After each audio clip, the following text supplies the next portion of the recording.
Canada's aging population is creating a financial crisis that policymakers cannot afford to ignore. The rising costs of old age security and the guaranteed income supplement pose a growing risk to federal finances, yet no dedicated funding has been established to ensure their long-term viability. The numbers are staggering. Spending on elderly benefits rose at a compound annual growth rate of 6.24% between 2015 and 2024, climbing from $44 billion to $76 billion. Over the same period, total federal program spending increased at a compound annual growth rate of 7.24%, from $248 billion to $466 billion. Although elderly benefits made up 17.7% of total program spending in 2015, they now account for 16.3%. This decline is not due to reduced spending but rather a surge in pandemic-related government expenditures which temporarily outpaced OAS-GIS growth. Nevertheless, the trajectory is clear. Elderly benefits are now the federal government's third largest expense, behind only other transfer payments and operating expenses. While these figures already indicate a growing fiscal challenge, government projections suggest the problem will only get worse. According to the federal Fall 2024 economic statement, economic growth is expected to average 4% annually until 2029-30.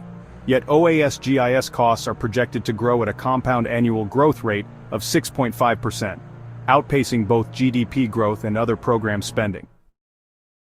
By 2029-30, spending on elderly benefits is expected to reach $104 billion or 18.3% of all program expenditures. This mirrors a previous crisis in the Canada Pension Plan, when benefits outpaced contributions as the population aged. The CPP solved its sustainability crisis through reforms in 1997, offering a potential model for addressing the challenges of OAS-GIS today.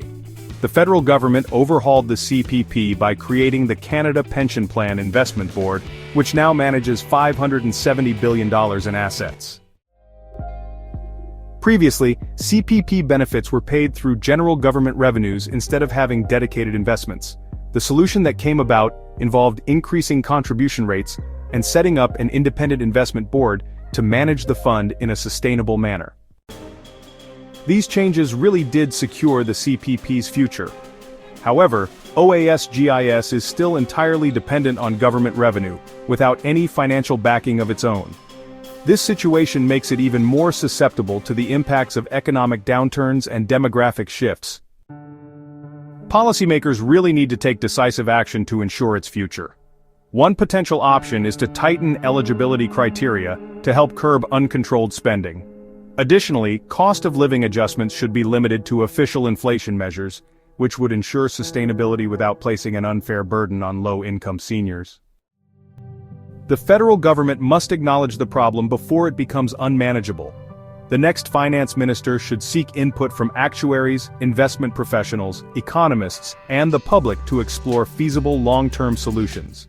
A dedicated OAS-GIS Investment Board, similar to the CPPIB, could help ensure the program's sustainability. The government already expanded CPP in 2019.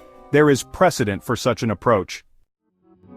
Since OAS-GIS has no existing assets, the government will need to inject capital into the program. This could be done through annual surpluses deemed excessive for current needs or through long-term debt financing. Issuing 30, 40, or even 50-year bonds specifically designed to fund OAS-GIS could provide a market-friendly, fiscally responsible path to solvency. If properly structured, such a plan could improve Canada's credit rating rather than weaken it, ultimately reducing borrowing costs. OAS-GIS spending already exceeds the annual federal deficit, a clear warning sign that this issue can no longer be ignored. If no action is taken, Canada will face soaring elderly benefits with no sustainable way to fund them. The time to act is now. Delaying reform will only make the crisis worse, burdening future generations with an unsustainable system.